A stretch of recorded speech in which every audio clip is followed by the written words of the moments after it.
ये तस्वीरें हैं जटाशंकर पैलेस की और ये नए लुक में नजर आ रहा है छतरपुर का जटाशंकर पैलेस। नमस्कार, मैं हूं लोकेश चौरसिया, आप देख रहे हैं वरदान एक्सप्रेस। आज वरदान एक्सप्रेस के माध्यम से हम आपको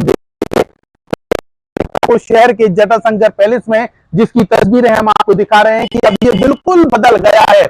मतलब इसका जो खूबसूरती है वो एकदम अलग ही दिख रही है। आप देख सकते हैं कि एकदम नए लुक में ये रेस्टोरेंट नजर आ रहा है छतरपुर शहर का जटाशंकर पैलेस, जो कि यहाँ पे अग्रवाल परिवार के द्वारा बनाया गया है और ये आज का नहीं बल्कि कई वर्षों पुराना है, लेकिन इसको एकदम नए ट्रेंड में लाया गया है और नए लुक के साथ यहाँ पे तैयारियां आप देख सकते हैं कि बिल्कुल कंप्लीट हो चुका है आप लोगों के लिए। और यहाँ पे नई चेयर से लेकर तमाम वह सोफे और तमाम इंतजाम है जो एक नए लुक में नजर आ रहा है। इस तरीके की आप तस्वीरें देख सकते हैं। डेकोरेशन का काम लगभग फाइनल है और शाम के वक्त यहाँ पे आपके लिए ये खूबसूरत रेस्टोरेंट तैयार हो जाएगा। कुक से लेकर तमाम वह यहाँ पे जो स्टाफ है वो एकदम नए लुक में नजर आएगा। सबसे पहले हम मुआयना करके दिखाते हैं कि आपके यहाँ पे आने के बाद किस तरीके से ये बदलाव देखा गया है। ये रिसेप्शन है जहां पर रिसेप्शन में स्टाफ रहेगा। इसके अलावा यहां से ऑर्डर लिया जाएगा और ये तमाम सोफे चेयर आप लोगों के बैठने के लिए तैयार किए गए हैं। यहाँ पे वेटिंग भी बनाया गया है कि अगर आप इत्मीनान से बैठना चाहें, सेल्फी लेना चाहें तो ये सेल्फी पॉइंट भी बनाया गया है। इसके अलावा खूबसूरत सीलिंग बनाई गई है जिसका लुक देखते ही बनता है। इसके साथ ही डेकोरेशन की तारीफ जितनी की जाए उतनी कम है और शानदार डेकोरेशन के साथ छतरपुर शहर का जटाशंकर पैलेस बनकर तैयार हो गया है और ये रेस्टोरेंट का लुक हम आपको दिखा रहे हैं। इसके अलावा होटल के कमरों के लुक देखें तो तस्वीरों में आप देखिए कि होटल के कमरे किस तरीके से खूबसूरत दिख रहे हैं, बेड दिख रहे हैं। इसके अलावा तमाम चीजें बदली हुई नजर आ रही हैं और साथ ही यहाँ पे पूरा ये रेस्टोरेंट बनकर तैयार हो चुका है। लॉबी से लेकर तमाम चीजें एकदम अलग लुक में नजर आ रही हैं। इस वक्त हमारे साथ मौजूद हैं होटल जटाशंकर पैलेस के ओनर राहुल अग्रवाल जी। राहुल जी, स्वागत है आपका। हम देख रहे हैं कि ये बिल्कुल बदला हुआ होटल नजर आ रहा है, किस तरीके से चेंज किया है और परिवार की किस तरीके की ये मेहनत है। 1966 में होटल की नींव दादाजी के द्वारा रखी गई। हाँ। इसके बाद काफी परिश्रम लगन के बाद ये इसको आगे बढ़ाया गया। इसी तातरम में सन 1999 में जटाशंकर पैलेस की दूसरा एक होटल और बनाया गया। उसको अब 25 साल होने जा रहे हैं 2024 में। तो आज के मेट्रो में जो अपन देखते हैं, जो आज की जो व्यवस्थाएं हैं, उस हिसाब से मैंने इसको सोचा कि इसको थोड़ा सा रिनोवेट किया जाए। उसी तातरम में पूरा इसको उठाकर ऊपर से लेके रेस्टोरेंट, रूम्स, लॉबी, गैलरी, ये सब हमने इसको उठाकर पूरा चेंज कर दिया है और आज के हिसाब से आपके लिए ये तैयार हो चुका है। अच्छा, छतरपुर में आपके परिवार की पहचान एक अच्छे रेस्टोरेंट ओनर के रूप में जानी जाती है। आप लोगों का मकसद रहता है कि शहर में जो हमारा परिवार है, जो लोग हैं, वो अच्छे खाने का, जायजे का मजा ले सके। जी। तो उसको लेकर किस तरीके से लगातार रूटीन चलता है? कोई भी होटल में आने वाला ग्राहक मेरा ग्राहक नहीं है, वो घर का सदस्य है।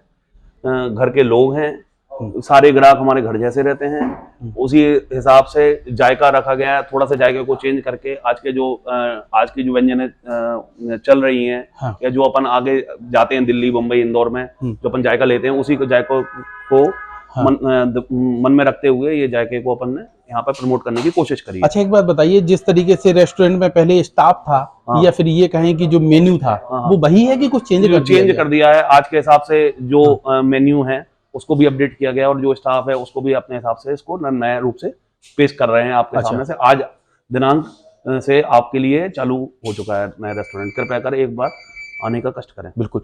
तो ये हम जो लुक देख रहे हैं, इसको डेकोरेशन करने में, कंप्लीट करने में कितना वक्त लग गया होगा? करीब 9-10 महीने लग गए। बीच में कुछ पारिवारिक कारण भी रहे, हाँ। जिसमें इसमें टाइम लग गया थोड़ा सा, हाँ। है ना। बाकी अब पूरा आपकी सेवा के लिए तत्पर है और चालू है अभी। अच्छा, हाँ। तो इस तरीके से ये शहर के लोगों के लिए ये नया लुक आपने रेस्टोरेंट को दे दिया है। हाँ। ठीक है। हाँ। इसके अलावा होटल में और किस तरीके? होटल में जैसे आप देख रहे हैं, आइए, हाँ, यही से बता दीजिए। होटल में जैसे नई लॉबी, गैलरी, हाँ। और रूम्स सारे नए हो चुके हैं और आप आए, आपको खुद ही लगेगा कि कहीं हम चेंज हुआ है, कुछ चेंज हुआ है, कुछ व्यवस्थाएं चेंज हुई हैं। होटल को आज के विचारधारा से जोड़ा गया है। लोग ये सोचते हैं कि होटल में अगर कुछ चेंज हो जाता है तो हाँ। रेट बढ़ जाते हैं। हाँ। ये क्या गलतफहमियां रहती हैं? नहीं, ये तो गलत सोच है मेरे हिसाब से लोगों की। हाँ। रेट में अपन ने कोई भी प्रावधान या कोई भी चेंज नहीं किया है। रेट पुराने हैं, चीज नई है, व्यवस्थाएं नहीं है। अच्छा, मतलब अपने जो परिवार के लोग हैं, शहर के लोग हैं, उनको नया लुक देने का भी प्रयास किया गया है। बिल्कुल प्रयास, आप मतलब आप आए और इसको खुद एहसास करेंगे कि आप कहीं नई जगह आए हैं, नई व्यवस्थाओं में आप अपने आप को समन्वय कर रहे हैं। चलिए, बहुत बहुत धन्यवाद। तो इस तरीके से जटाशंकर पैलेस के जो ओनर हैं राहुल अग्रवाल, उन्होंने बताया कि किस तरीके से हमारा परिवार रेस्टोरेंट का काम पिछले कई वर्षों से कर रहे हैं। हमारे साथ रेस्टोरेंट के ओनर के चाचा भी मौजूद हैं, जिनको संरक्षण भी कहेंगे। ये पूरे काम को लेकर काफ़ी लंबे वर्ष से ये इसी तरीके से काम कर रहे हैं। वैसे सबसे पहले तो स्वागत है आपका वरदान एक्सप्रेस पर। बहुत बहुत धन्यवाद, आपने हमको इस तरह से।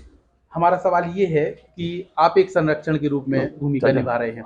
ये पूरा हम लोग देख रहे हैं राहुल अग्रवाल की बेहद अच्छी मेहनत है, 10-12 महीने की, जिसके बाद ये तैयार हो गया है।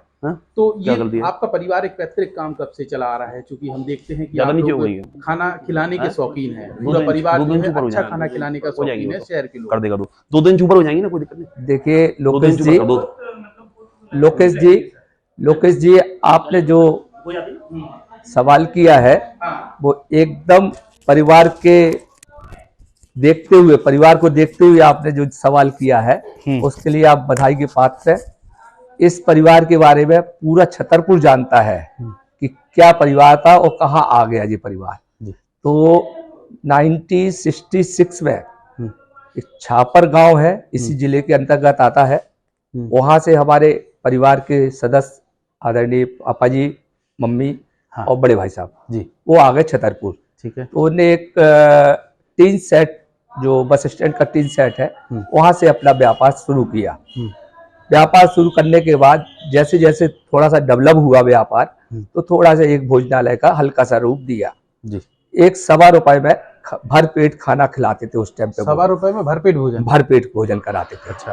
और हमारी माता जी बाई बोलते थे और दाऊ बोलते थे, वो ही खाना बनाते थे, वो ही बर्तन उठाते थे, वो ही बर्तन धोते थे, और हमारे भाई साहब सर्विस करते थे, खाना परोसते थे। मतलब परिवार के जो सदस्य हैं उन्हीं ने ही शुरुआत बनाने से लेकर खिलाने से लेकर ये चलता रहा निरंतर, 75 तक चलता रहा। अच्छा, 75 के बाद थोड़ा सा परिवार ने ऊंचाई पाई।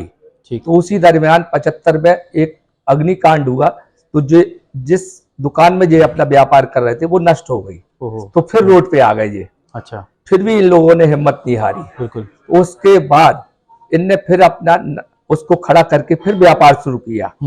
फिर 90 के दशक से जटाशंकर भगवान ने इनके ऊपर कृपा की, और जब से 90 से लेके आज तक इनने पीछे मुड़ के नहीं देखा। अच्छा, ये नाम जो जटाशंकर रखा जी, तो ये जटाशंकर की कृपा से ही नाम की शुरुआत हो गई थी क्या? भाई क्या है, पिताजी जब संसाधन नहीं थे तो एक जटाशंकर जाना, महीनों रहना, जाने के लिए साइकिल भी नहीं थी तो पैदल जाते थे। फिर भगवान की कृपा से उनको साइकिल मिली, तो साइकिल से जाने लगे। तो पिताजी जो हमारे दाऊ बोलते थे, उनका बेहद लगाव जटाशंकर भगवान में था। उस टाइम पे जितनी भी अराजकता थी छतरपुर में, 80 के दशक में, कोई भी कष्ट होता था तो वो किसी को नहीं सुनाते थे, और जब भी उनको टाइम मिलता था जटाशंकर में बोल के आते थे। अच्छा, एक बात बताइए भाई साहब, जब ये संघर्ष की शुरुआत हुई तो आपकी उम्र क्या रही होगी? मेरी 15 साल उम्र थी। तो आप तो शिक्षा की होती? हाँ, शिक्षा, हमारी शिक्षा 8वीं तक है सिर्फ। अच्छा। और हमने भी पारिवारिक कारणों के, और हमने भी बड़े भाई साहब के साथ 82 से पूरा चार्ज ले लिया था। 82 से हमने चार्ज ले लिया था। 82 से निरंतर हम आज तक इस परिवार के साथ कंधा के कंधा मिला के काम कर रहे हैं। और धन्यवाद अहम जानकारी देने के लिए। तो इस तरीके से ये भगवत अग्रवाल हैं, जिन्होंने बताया कि कैसे उनके परिवार ने संघर्ष करके एक छोटे से टीन सेट के होटल को एक बड़ा मुकाम दे दिया है। तो इस तरीके से ये होटल के परिवार की मेहनत कहें कि जिसकी आज दूसरी और तीसरी पीढ़ी इसी काम में लगातार कार्य कर रही है, और ये शानदार लुक के साथ एक बार फिर नया रेस्टोरेंट ओपन हो गया है। हम आपको बता दें कि कमिंग सून के बारे में कि यहाँ पे जटाशंकर परिवार का एक और बड़ा होटल और रेस्टोरेंट आपको कुछ समय बाद यहाँ पे देखने को मिलेगा, जिसकी तस्वीरें भी आपको वरदान एक्सप्रेस व्यवस्थित रूप से दिखाएगा। तो फिलहाल इस रेस्टोरेंट के इस शो में इतना ही। आप यहाँ पे आकर नए स्वाद का जायका लीजिए। इसके अलावा वरदान एक्सप्रेस पर आप लगातार बने रहिए और साथ ही यह वीडियो पसंद आए तो अन्य लोगों तक शेयर कीजिए। और अगर अभी तक आपने हमारा चैनल सब्सक्राइब नहीं किया तो तुरंत चैनल को सब्सक्राइब कीजिए, क्योंकि ऐसी अहम चीज़ों से जोड़कर हम आप लोगों के लिए खास वीडियो लाते रहेंगे। फिलहाल वरदान एक्सप्रेस की पूरी टीम को दीजिए इजाजत। नमस्कार।